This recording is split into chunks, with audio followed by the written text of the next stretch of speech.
Steve Samsel. Hey, Guy, how are you? Good, Steve. How you doing? What'd you learn the first week, and that's either pleasant, that's both pleasantly surprised you and or concerned you? Like, what'd you find out about your team? I found out it's actually nice to be back in games with them. It feels good, and to be able to talk to the whole team in the locker room was really nice.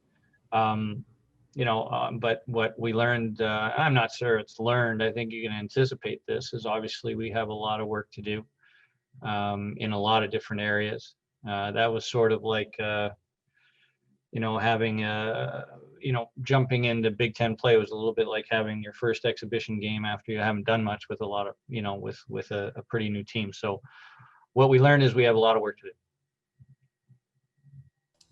Chris Hess. Hey, Coach, how's it going? Good, Chris. All right, thank you. So my question for you is, looking at Michigan's roster, top to bottom, it's just NHL talent galore. And all your years at Penn State, do you think this is the most talented Michigan team that you're going to be going up against? I mean, I'm not going to say anything until I see them first. Obviously, on paper, it certainly looks that way. But I remember a few years ago when they had the CCM line, which was pretty unbelievable as well. So, I mean, Michigan has done an excellent job year after year of getting great talent. Certainly, this roster seems to look like one of the best. But I don't want to, disrespect those teams of the past. Were pretty darn awesome as well. Acacia Broder. Hey, how you doing? Good, thank you. How are you? This is kind of going off of Chris's question a little bit. How are you planning on tackling Michigan's outstanding freshman class, especially considering they're super skilled offensively? They've been very consistent. Yeah, it's not. We quite honestly, we're not going to do anything different. We just have to do what we do a heck of a lot better. And it's not anything specific against that class or even that team. We have a lot of work to do on our game. Obviously, we weren't able to coach as much as we would have liked, obviously, prior to the Big Ten season. So we have a lot of work to do in general, and a lot of work to do from the results that we achieved, that we got the last weekend. So just to be clear, we're not going to do anything different. We really have to work on our game against any opponent first. Dan Kelly. Hey, Guy, general question for the conference. It might be a little too early to ask this, but we have played a flurry of games here to start off, and just watching other games around the conference as well. Each season takes a new wrinkle or new trends. Have you noticed anything watching games besides just yours? You know what? I don't know if this is sort of what you're after, but I think it's great hockey to watch. I think, and what I mean by that is I love the initiatives that the Big Ten put in place regarding speeding up the games. Intermissions are a little quicker. The faceoffs are faster. There's less stoppages. There's less timeouts. I actually think it's excellent. I know that in the old ECAC days, we used to finish games in under 2 hours. That was our goal, and we had several that did that, and many more that were just 2:01, 2:02 sort of thing. And I recall that maybe even last year we had games that went as long as 2 hours, and I think we had one that was a 2-hour, 55-minute game. So I really love the fact that the initiative that the Big Ten has taken, and think that it improves the quality of the entertainment value. Because you've experienced those shortened games back in the day, was it not much of an adjustment, or did it change from a coaching perspective in terms of rolling lines or decision making or any of that stuff? A little bit, but I think it's always welcome. And I remember not only myself, but when we would play some other conferences, non-conference here in the Big Ten, that didn't have the TV interruptions and have a lot of stoppages for reviews and things like that, and the games would go very quickly. And I remember the coaching staff after the games, win or lose, would be like, hey, that was quick, that was fun. Like we enjoy that. So I guess I can't speak for everybody, but I think the initiative to speed up the game and reduce the amount of delays has been very positive. Ben Jones. Hey, guys, how's it going? Excuse me. Good, thanks, Good, Ben. How are you? Good. You guys have obviously historically had a lot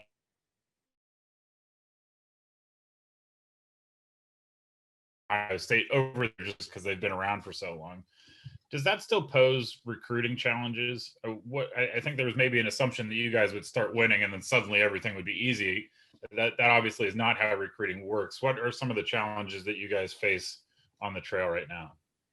I mean, I think I think the better your program is, the more consistent your program is, and the amount of times that you play in the Frozen Four or win it help, and the number of NHL players you get help. I think everything helps, and I do think that we're doing a very good job in all of that. But you don't just achieve all of that in a couple of years. So, but part of the allure of playing in the Big Ten is you get to play with, compete against some of the best programs in the country, in all those factors being considered. And I think it's a wonderful thing. And yeah, we can't forget that we're still not even a decade old here, and you got to give us a little bit of time.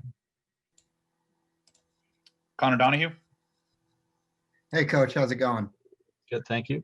I asked you after the Minnesota series about the penalty kill, and after the series against Wisconsin, you guys sit bottom in the Big Ten in power play percentage and penalty kill percentage.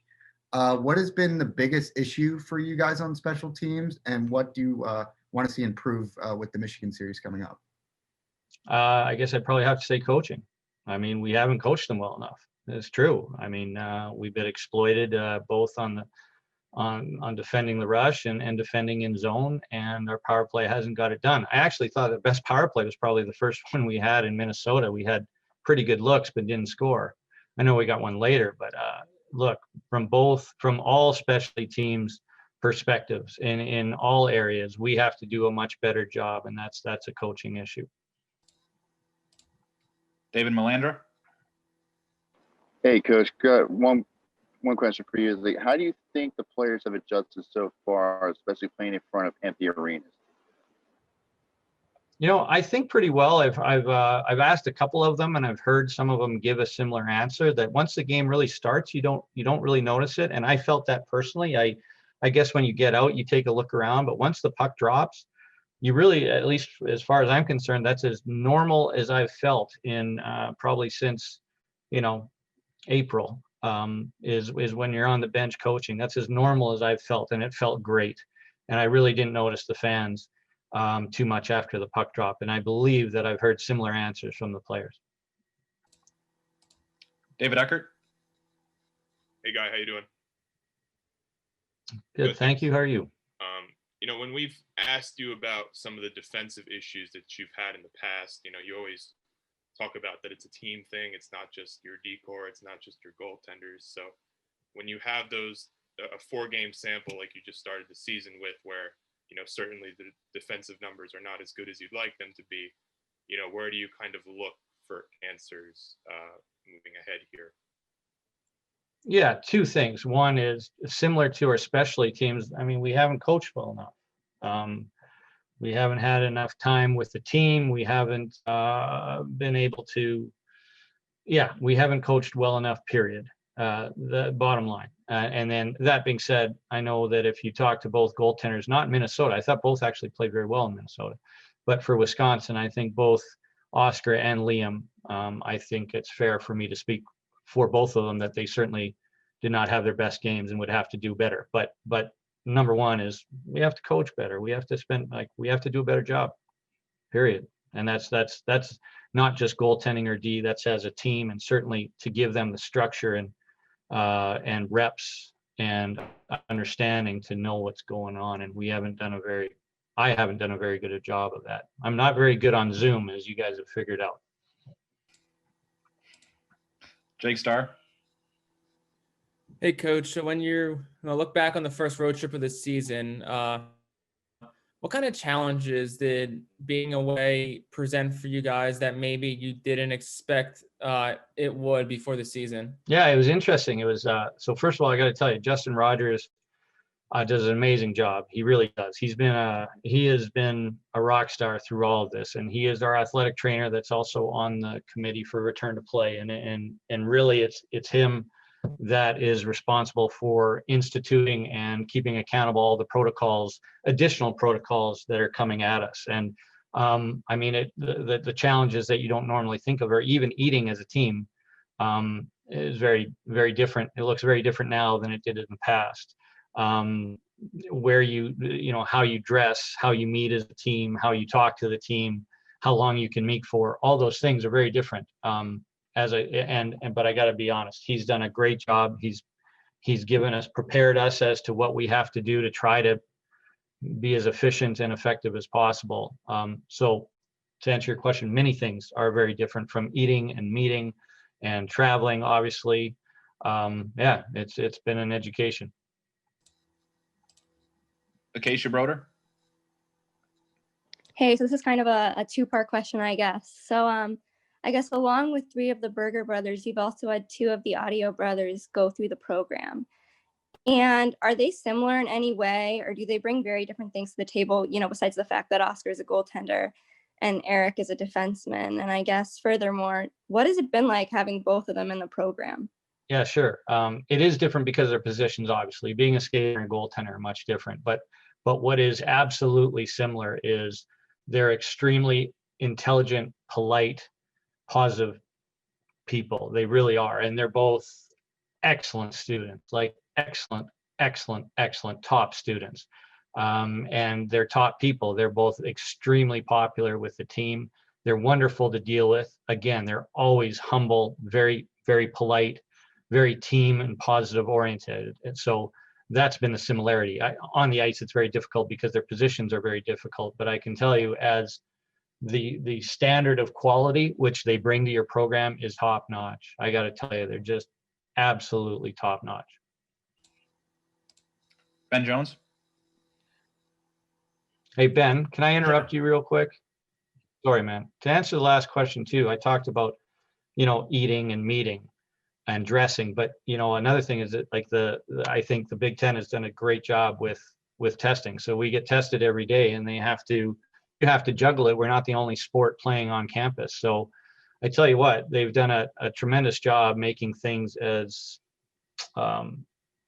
convenient as possible. You know, that being said, though, on game days, you're still getting everybody tested. You go to a different facility to get tested and return and things like that. So to answer the full question, that's been different as well. All right. Thanks, Ben. Sorry, man. No, you're all good. It would seem to me that the one downside every year of teams saying we'd like to win the Big Ten, we'd like to win a national title, is that when you start to not do those things, then it's easy to throw up your hands and say, well, I guess the season is over. Maybe I just don't care as much anymore. Is there value in messaging the process of the development of a team to something than, well, if we don't win a national title, I guess the season doesn't count? Is there value in maybe setting more reasonable goals for a group to get something more out of them? But there's always value in development, and whether you have those expectations, whether you're the number one ranked team going into the season or the 60th ranked team, the value of development is what's really going to allow you to be successful in the end, no matter where you start. So yes, 100%, but that's always been ours, Ben. Like I know recently you've asked questions for the past, it wasn't just last year. I mean, you asked, when do you go from, hey, it's new and we're happy to compete, to, hey, we want to get there to win championships, and when does that happen? And I don't know if you can put an exact date on when that happened, but we've obviously transitioned through that. And if you win the Big Ten regular season, there's no luck involved in that. I mean, that's it's not like some people said we were lucky to win the tournament back in 2017. It was a 3-game tournament where we were able to play really well for 3 games. To do it over the course of a season, I don't think that's a coincidence. That being said, every year the goal to get better every week is extremely important wherever you start. And I tell you what, right now, I mean, look, it's been 2 weekends, starting on the road, starting on a time where, I mean, that was the first time I've ever talked to the whole team together in one room. I mean, there's a lot of growth that's going to happen from my standpoint. I know I have to coach a lot better, I have to be a lot more effective in the mediums that we're allowed to coach in or figure it out. But certainly that's 4 games. No, we have the same purpose in mind to get better every week, regardless whether we were 4-0 or 0-4. Conor Donahue. So the 3 big returners for you guys in the forward core were Sam, Alex, and Arnie, and through the first 4 games, they have 1 goal combined between the 3 of them. What have you seen out of their games so far, and what do you think they need to improve on?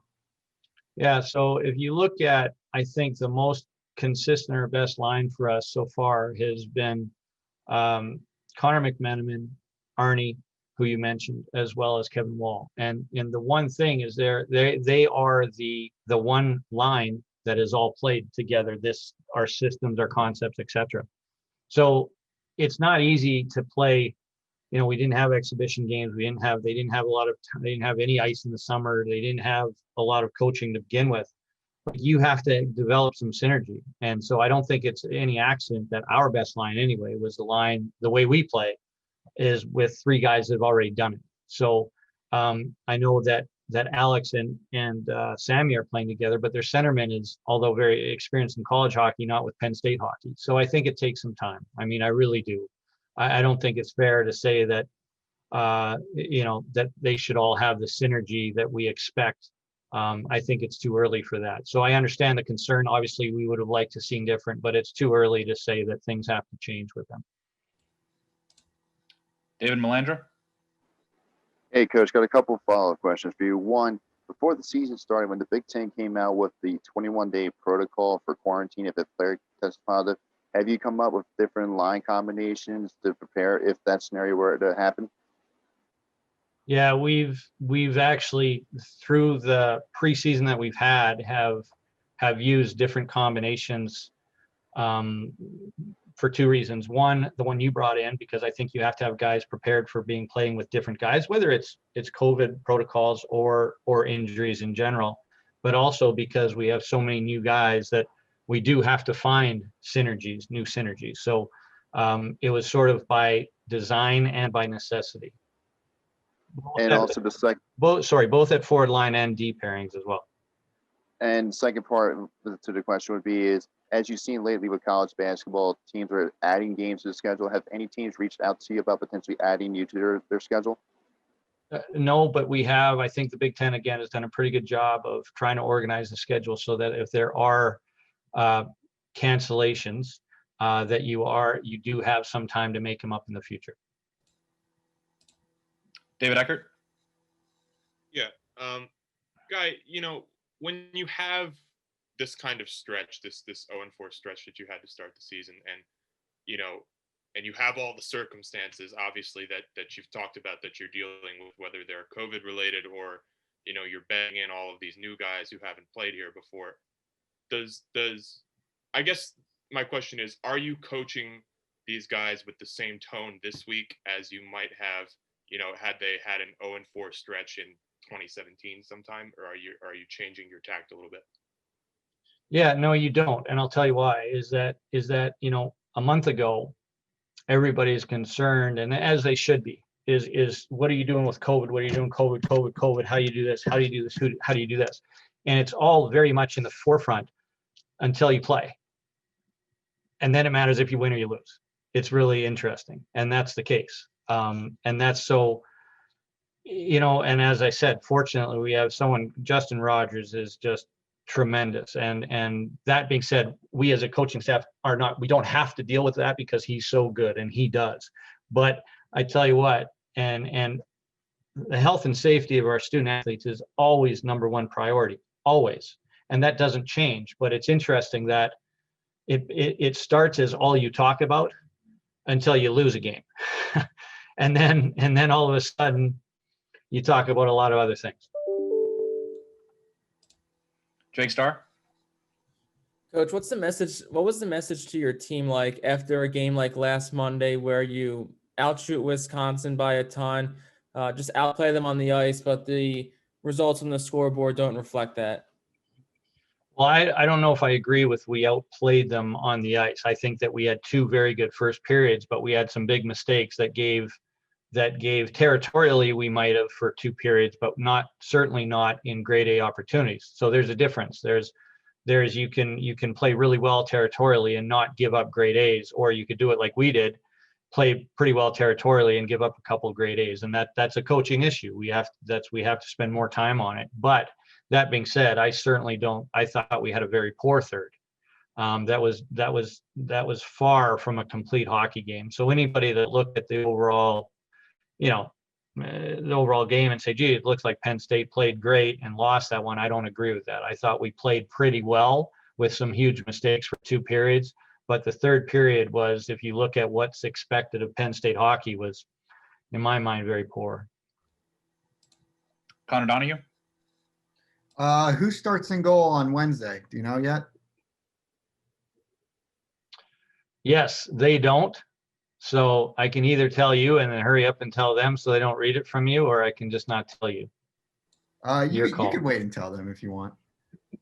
That's a good choice. Oh, thank you. Okay, Ben Jones? deal.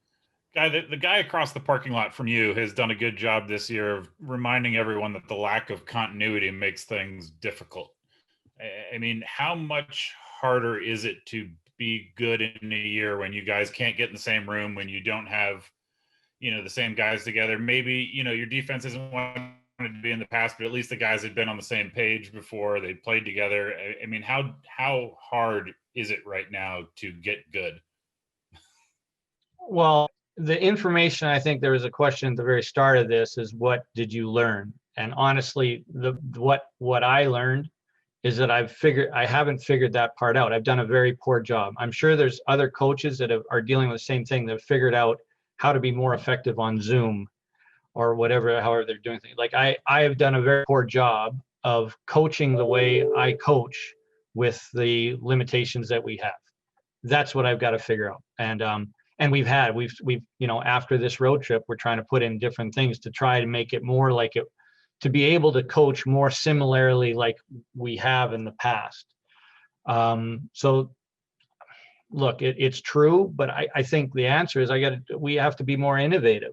Like, I mean, we're not just going to say, hey, the protocols are what they are, so we're not going to coach very well this year. We have to figure out a way to adapt so that we can coach effectively. And again, up to this point, I certainly haven't coached effectively. Acacia Broder? So how has Tim Doherty adjusted to the program and meshed with the team? And has he taken on any leadership roles within the program? As obviously he's a college hockey veteran almost, in a sense. Yeah, so I don't want to speak for him, but we did have a brief conversation actually this week, and he did mention that, hey, the Big Ten is a little different. And it was nice to get his feet wet and learn the speed of it and the skill of it. That being said, so from on the ice standpoint, I can tell you that's what he told me. But from a team standpoint, he's an extremely likable guy. Like he's fit in great. I mean, that's been zero. He's a hockey player through and through, and he's fit in great. So as far as the program goes, and the guys, he's fit in great. I do know that it would have been really nice if he could have interacted with more guys. He was for the longest time, he was interacting with the 2 guys he lives with and the 9 guys, but a lot of them were out with COVID, or not COVID, but at least contact tracing. Those were the only guys he got to interact with. So I do know that it's been more difficult because this road trip was really good for him, because it was really the first time he was able to interact with a lot of guys on the team. So that being said, team-wise, he's been great. On the ice, I think he found these first 4 games valuable in getting his feet wet and learning the differences. 2 final questions for Guy. We got David Eckert and then Zach Lambert. Go ahead, David. Yeah. Guy, you keep talking about, coaching better and trying to innovate a little bit to coach better over Zoom. And, I guess without spilling the secret sauce, is there, an example that you can give of something that you'd normally be doing that you're not right now, and, how that's affecting you guys on the ice? Well, there are a number of things, and there's a number of ways that we've been coaching to be effective that we haven't. So one of, just without giving, as to your words, the secret sauce, it's just a matter of making it's been difficult to make sure guys understand what you're trying to teach over Zoom. At least I haven't been very good at it. I think when you're in a room with them, it's very clear they're very comfortable asking questions, speaking up. You can see who's got an inquisitive look on their face. You can see who might not get it. You can see who's talking to someone else. There's a lot of ways to figure out what's going on with the vibe of the team, the temperature of the team. Whereas on Zoom, it's very difficult. I can't really tell if I'm boring them to death because they've got it 100% or they're completely confused. I have very little gauge in figuring out where the temperature is. And again, I've done a very poor job in figuring that out, and we have to try institute new things so that we have a better idea. Zach Lambert. Hey, Coach. So obviously an 0-4 start, not where you want to be. What do you tell your guys to get them to bounce back, and what do you think you guys need to do to bounce back against a very talented Michigan team? Well, quite honestly, the bounce back that we're talking about is our performance, and I don't know yet if it's going to be good enough against any team, let alone a talented Michigan team, or that we'll play great. And because of, as I've always said, there's goaltenders, there's referees, there's bounces. Like, you can play extremely well. If we continue to, you can play extremely well and lose. But what we're concerned is that we get to playing Penn State hockey all on the same page, which boy, was again, getting back what I learned from this road trip, these 4 games, is we're not close. Our coaching has to be way, way better before we can. We haven't been effective enough to. The results we got is that we were so scattered. We weren't close to being on the same page in our systems or our concepts.